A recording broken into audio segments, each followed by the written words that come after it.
देव बापाची स्तुती असो. माझ्या प्रियानो, आ, पुष्कळ आ, दिवसानंतर आपण आता आपल्या प्रगटीकरणाच्या अभ्यासाला सुरुवात करत आहोत.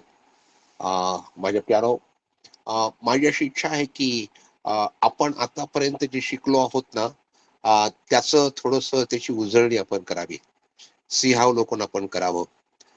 बघा, प्रगटीकरणाचं पुस्तक पवित्र शास्त्रातलं सर्वात शेवटलं पुस्तक आहे. आणि हे पुस्तक माझ्या प्यारो, प्रभू येशूचं प्रगटीकरण याच्यामध्ये आहे.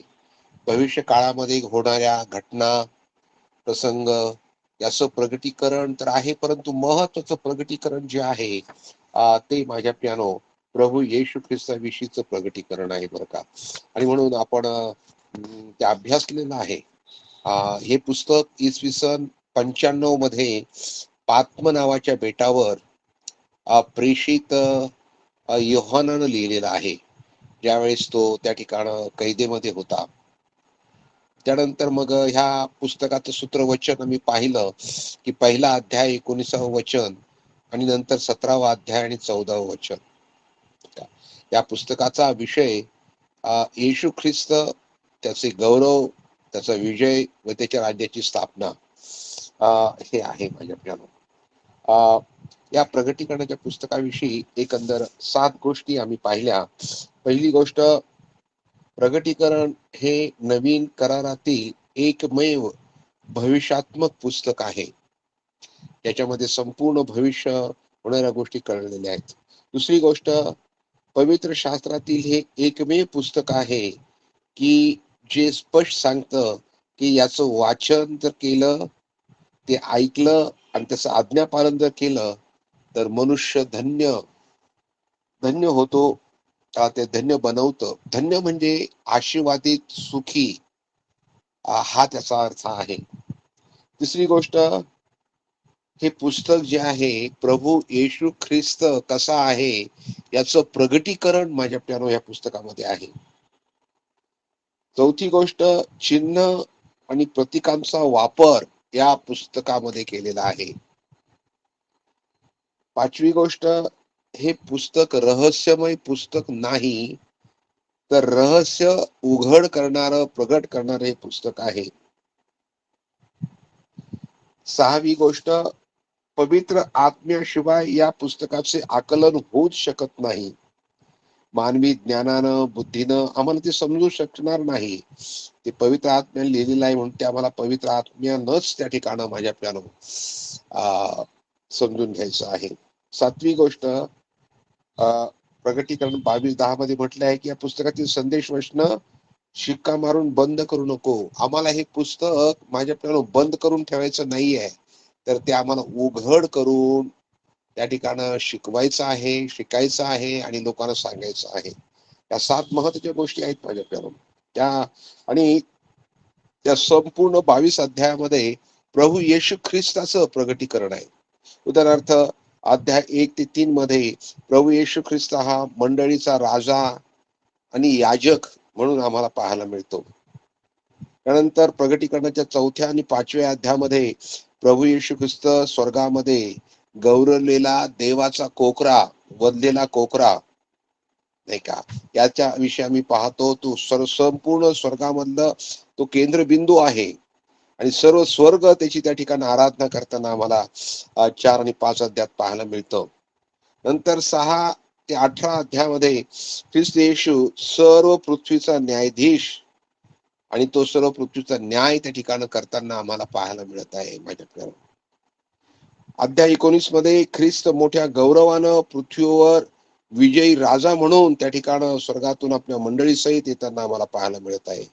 आणि त्यानंतर 20 ते 22 प्रश्नामध्ये आम्हाला पाहायला मिळतं 1000 वर्षाचं राज्य आणि त्यानंतर स्वर्गीय वर वधू, स्वर्गीय यरुशलेम याविषयी त्या ठिकाणी सांगितलेलं आहे का. आणि म्हणून माझ्या प्यानो प्रगटीकरणाचा पुस्तकाचा अभ्यास करताना आम्हाला तारणाऱ्याची अधिक ओळख आणि प्रगटीकरण हे माझ्या प्यानो होतं आणि ते व्हायलाच पाहिजे. आणि ते जर होत नसेल तर मग आमचा अभ्यास व्यर्थ आहे. प्रभू येशू ख्रिस्ताची जवळीक, प्रभू येशू ख्रिस्ताचं प्रगटीकरण, प्रकाशन या पुस्तकाच्या द्वारे आम्हाला व्हायलाच पाहिजे प्यारो, नाही का. आम्ही आतापर्यंत काय अभ्यासलं. पहिला अध्याय आम्ही प्रगटीकरणाचा अभ्यासला. 1 ते 8 अध्याय आतापर्यंत आम्ही अभ्यासले आहेत माझ्या प्यानो. पहिल्या अध्यायामध्ये आम्हाला पाहायला मिळतं की पात्म नावाच्या बेटावर कशा रीतीनं प्रेषित योहानाला प्रगटीकरण झालं. पण हे प्रगटीकरण जे आहे पहिल्या अध्यायात बघा, प्रगटीकरणाचं पुस्तक पहिला अध्याय आणि त्याच्या 10व्या वचनामध्ये लिहिलं आहे की प्रभूच्या दिवशी मी आत्म्याने संचरित झालो, तेव्हा मी आपल्या मागे करण्याच्या नादासारखी मोठी वाणी ऐकली. ती म्हणाली. आता या ठिकाणी आम्ही पाहतो की प्रभू येशू ख्रिस्तानं त्याला हे प्रगटीकरण जे दिलं आहे ते प्रभूच्या दिवशी, म्हणजे प्रभुवारच्या दिवशी, म्हणजे रविवार सप्ताहाच्या पहिल्या दिवशी ज्यावेळेस तो आत्म्यानं संचरित झाला. पवित्र आत्म्यानं संचरित झाल्याशिवाय प्रगटीकरणाचं पुस्तक आम्हाला समजू शकणार नाही. आणि म्हणून हे पुस्तक पवित्र आत्म्यानं संचरित झालेल्या योहानानं लिहिलेलं आहे. आणि ज्यावेळेस तो संचरित झाला त्याच वेळेस त्याने ती वाणी ऐकली, प्रभू येशूची वाणी त्यांनी ऐकली आणि त्यांनी प्रभू येशूला पाहिलं. बघा, आत्म्यामध्ये त्यांनी प्रभू येशूला पाहिलं. प्रभू येशूचं गौरवी स्वरूप त्यांनी पाहिलं.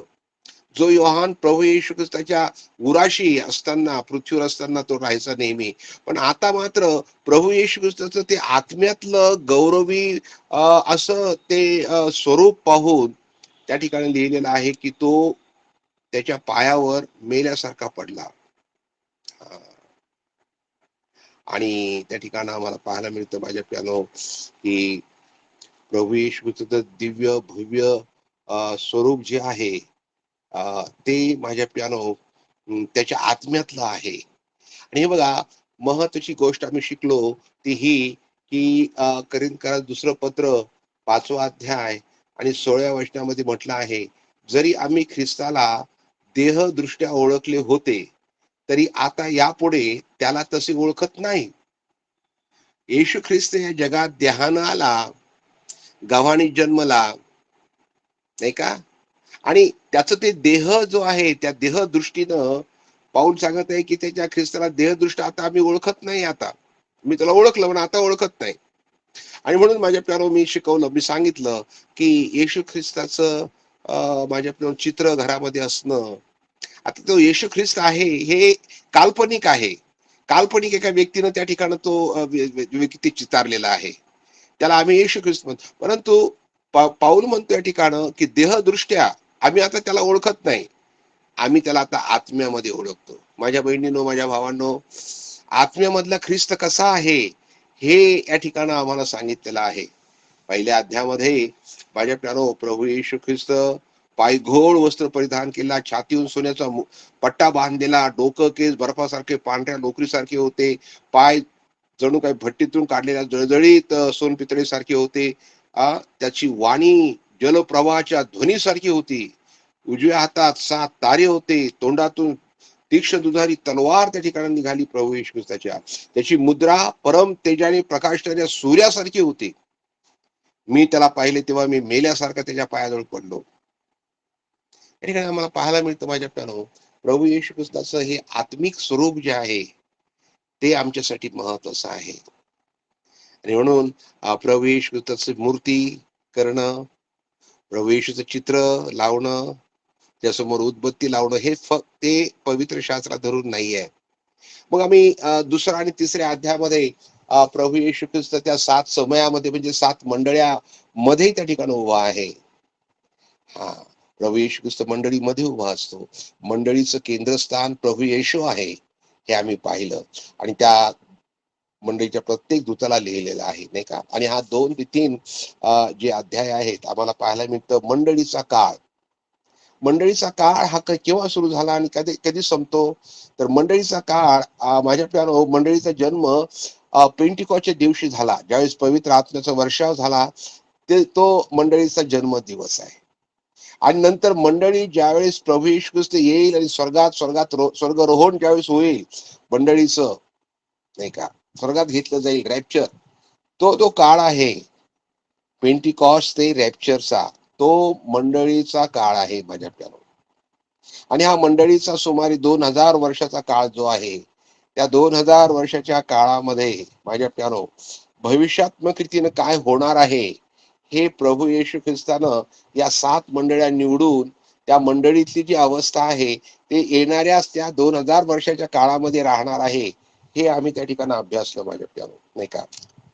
आणि त्यानंतर मग आम्ही माझ्या प्यारो 6व्या अध्यायामध्ये आलेलो आहोत. आणि त्या 6व्या अध्यायामध्ये आम्हाला पुढे पाहायला मिळत, हा त्या ठिकाणी नंतर मग 4थ्या आणि 5व्या अध्यायामध्ये प्रभू येशू ख्रिस्तानी त्याला स्वर्गामध्ये बोलवलं, इकडे वर ये. आणि माझ्या प्यानो पवित्र शास्त्राचे शिक्षक हे सांगतात की प्रतिकात्मक रीतीनं मंडळीला प्रभू येशू ख्रिस्तानी वर घेतलेला आहे. आणि 4थ्या आणि 5व्या अध्यायानंतर मंडळीचा उल्लेख 8व्या अध्यायापर्यंत कुठंच नाहीये. आणि म्हणून महासंकटाच्या काळामध्ये मंडळी असणार नाही, असं माझ्या पवित्र शास्त्र आम्हाला शिकवतं. त्या ठिकाणी आम्ही पाहतो की मंडळी स्वर्गात घेतल्या गेल्यानंतर खाली पृथ्वीवर त्या ठिकाणी माझ्या प्यारो महासंकटाचा काळ सुरू होणार आहे. आणि तो भयंकर मोठा असणार आहे. पृथ्वी निर्माण झाल्यापासून इतकं मोठं संकट कधीही आलं नाही आणि पुढे येणार नाही, असं प्रभू येशू ख्रिस्ताने सांगितलेलं आहे. हा भयंकर महासंकटाचा काळ राहणार आहे. आणि मंडळी मात्र वर स्वर्गामध्ये प्रभू जवळ राहणार आहे. मग त्या ठिकाणी त्या काळामध्ये काय होणार आहे त्या आम्ही अभ्यासलं. त्या ठिकाणं मंडळी स्वर्गात घेतल्यानंतर बेमा बेमा म्हणजे प्रभू परमेश्वर देवाचं एक न्यायासन. त्या ठिकाणं प्रत्येक विश्वासणाऱ्यानं जे सेवा केलेली आहे त्या सेवेबद्दल त्यांची प्रशंसा होईल आणि त्यांना मुकुट दिला जाईल. आणि 5 प्रकारचे मुकुट दिले जातील, त्याचा अभ्यास आम्ही केला. आणि त्यानंतर मुकुट घातल्यानंतर लगेचच मंडळी हिचं माझ्या प्यानो प्रभू येशू ख्रिस्ताबरोबर त्या ठिकाणी लग्न सोहळा आणि त्याचा अभ्यास आम्ही केला माझ्या प्यानो. नंतर मग आम्ही पृथ्वीवर आलो 6व्या अध्यायामध्ये. त्या ठिकाणी माझ्या प्यानो प्रभू येशू ख्रिस्ताने ती गुंडाळीवरचा ते 7 शिक्के फोडले, नाही का. त्या 7 शिक्क्यांचा मग आम्ही अभ्यास केला, नाही का. आणि 7 शिक्क्यांचा जो न्याय आहे तो किती भयंकर आहे हे आम्ही अभ्यासलं. नंतर मग आम्ही 8व्या अध्यायात आलो. 8व्या अध्यायामध्ये 7 करण्याचा नाद न्याय जो आहे तो त्या ठिकाणी आम्ही आता अभ्यासला आहे. आणि 4 करणे त्या ठिकाणी वाजवले गेलेले आहेत, नाही का. आणि आता 9व्या अध्यायामध्ये आपण माझ्या प्यानो अभ्यास करणार आहोत. 9वा अध्याय प्रगटीकरणाचं पुस्तक आणि 9व्या अध्यायापासून आता आपण सुरू करणार आहोत. प्रभू ह्या अभ्यासाला आशीर्वादित करो.